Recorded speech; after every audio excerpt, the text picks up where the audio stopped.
two men who went missing in a cave in... On a cold day in fall of 2022, a pair of musicians traveled into a wild cave that had not been entirely mapped, hoping to be the first to record sounds in that location and live to tell the story. It didn't take long for them to regret it. Coming up next, we hear firsthand about their fight for survival, only on the world's most dangerous waves.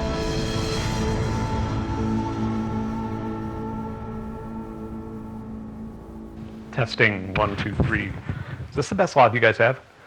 Should get it from Walgreens or something. I mean, just before we go on the record, all of this happened a really long time ago. This was like November of 2022, I think. All right, I don't really know where to begin. I guess back then all the coolest stuff I was doing was under lock and key and non-disclosure agreements. So I was trying to fund sound archival and open scientific research through my YouTube channel. Yeah, Cameron was a good friend of mine. We had similar YouTube channels, similar size, similar subject matter. His was called Venus Theory. And early 2022, on one of my sound archival trips, I took a boat out into the Atlantic Ocean and I kind of lost my coordinates and essentially got lost in the Gulf of Mexico. And after that, I decided that I would never do another one of those trips alone. I would always bring somebody else. But yeah, I think the first one that we recorded was in a historic Civil War train tunnel that I had rented exclusively for the project. And I remember it being really, really cold that day.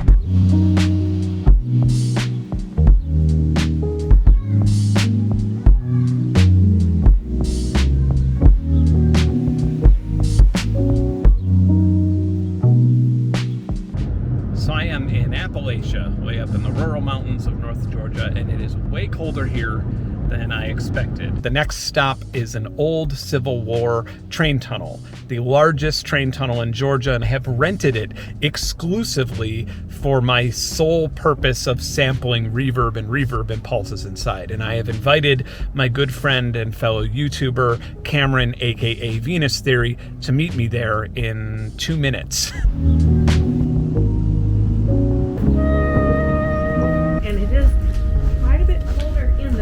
So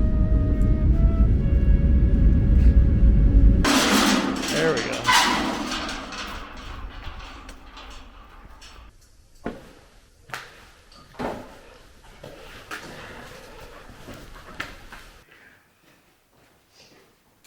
I was told there wouldn't be exercise. So check this out, using a mathematical formula called Sabine's equation. If we know the volume of a room, the surface area of the floor, and what kind of materials are on the floor, ceiling, and walls, we can calculate or predict exactly how long it will take for a reverb to drop 60 decibels from its parent sound. All right, now let's move some of these values around a bit. We go into a room, we measure the temperature, we measure the volume of the room and the length of the walls and all those things, and then we blast an impulse, and then we measure how long it takes to get 60 decibels below the impulse. We can use a data set to predict something called the absorption coefficient, which is essentially predicting what the material of the walls and floor will be. And that is ultimately my ulterior motive here, to create a data set that can use pressure waves that would be able to accurately predict what types of minerals exist deep underground. It just so happens that when creating this data set, I'm using these stringent methods to accurately capture impulse responses that allow us to have a bunch of really complex and unique reverbs that we can use in music or sound design. Now the goal here wasn't to get really long, dreamy reverb tails. You can get that from algorithmic reverb or from sampling an impulse from a parking garage. The rocks in a cave or in a really, really old train tunnel are really segmented, so you end up with these really complex, interesting reverbs that you can't get anywhere else. That's why we went to such extents. So after that first train tunnel, I think we went out to dinner, and then we went to some, God, the hotel we had was just weird and gross.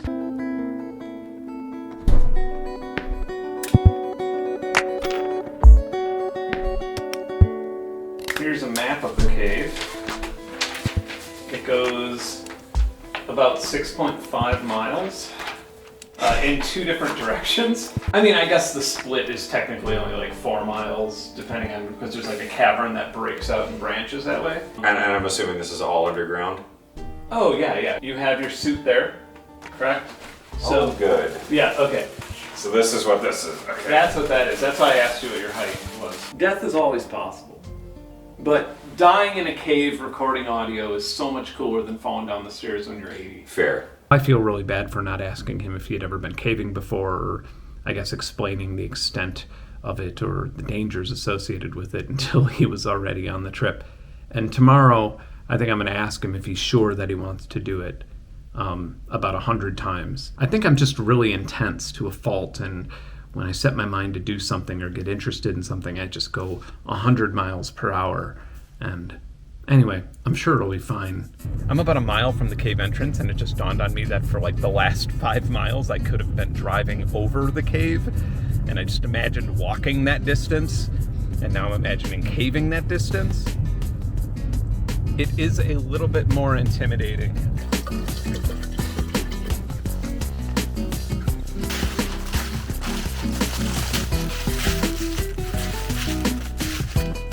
I think we're gonna have to GPS our way to the entrance.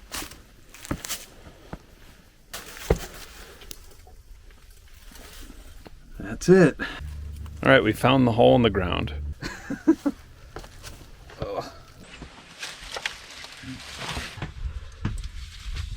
The initial response you're gonna have is gonna be anxiety. Great. Wow, that's a tiny hole. Thanks so much, Ben. No problem. Okay, yep. Whew. For science. Whew. Some dank air. Yeah. I mean, now we're in the cavern, so this is fun, but there's gonna be more squeezes that are supposedly worse, so here we go.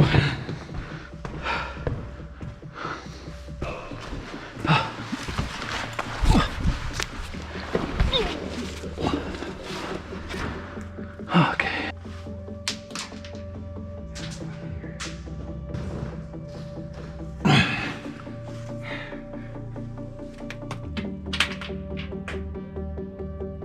Okay.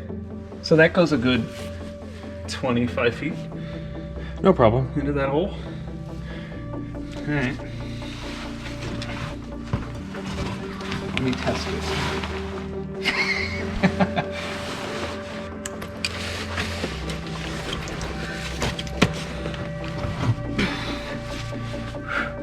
Make sure I got my footing. I feel like I'm just gonna get sucked down.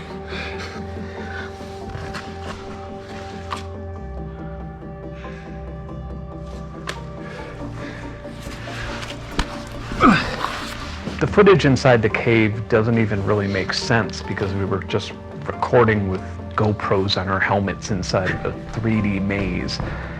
I think that the part that made me the most uncomfortable was when you were crawling through something and you felt rocks on enough of your body you just kind of couldn't tell where up or down was.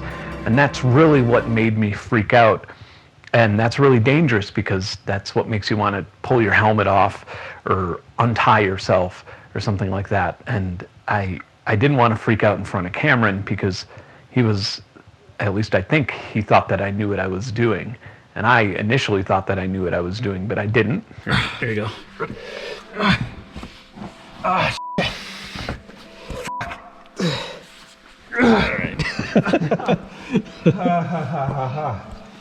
Nice.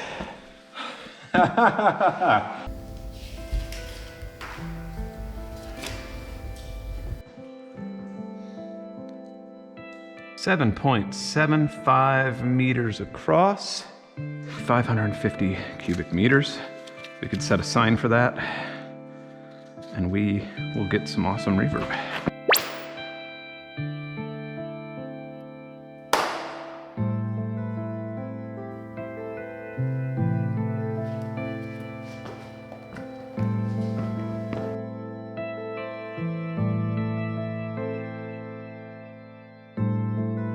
Okay.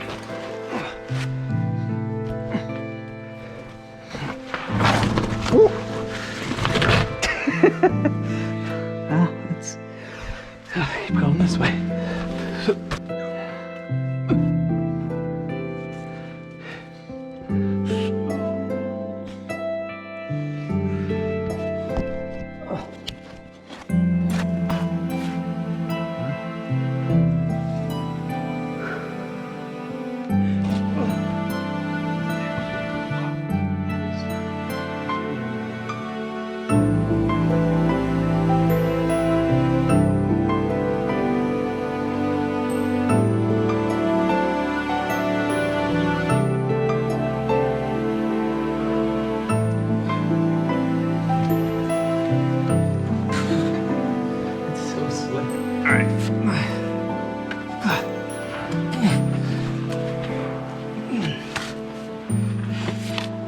Yeah, I don't know which way up or down is.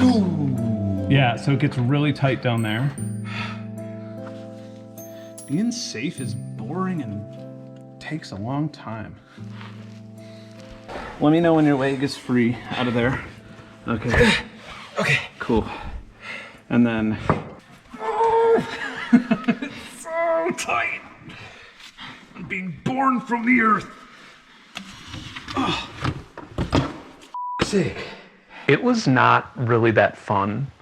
We were definitely glad when it was over. I felt this huge sense of relief once I saw daylight, and I had whacked my knee really, really hard, and I thought that it would just be bruised or something. And once I got out to the car, I realized that it had broken the skin. There was some abrasion, even though I had like 3 different layers on top of it.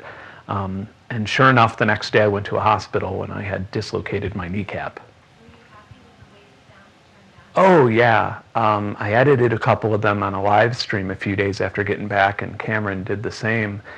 And I noticed that, you know, when the video came out, the people who clicked the link in the description and bought the impulse response library they just had this massive boost of success in their musical endeavors. It was uncanny. It was like a phenomenon.